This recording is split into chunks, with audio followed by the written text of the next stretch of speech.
এক ছিল ছোট্ট রাখাল ছেলে। ভোরে উঠে গরু চারাচ্ছে বলে, বাঁশি বাজায়, গায়ে গান, সবুজ মাঠে হাসে তার প্রাণ।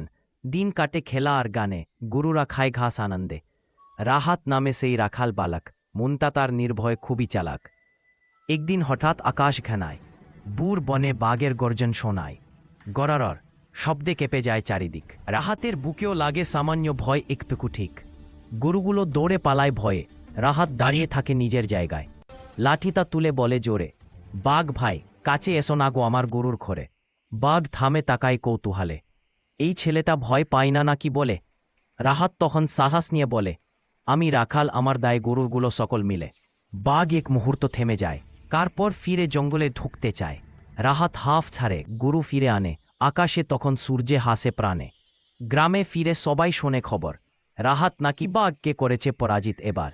সবাই বলে তুই সত্যি বীর, ভয় না পেলে জয় তোরই অধিকার। সেদিন থেকে রাহাত জানে স্পষ্ট, সাহস থাকলে ভয় হয় নষ্টে।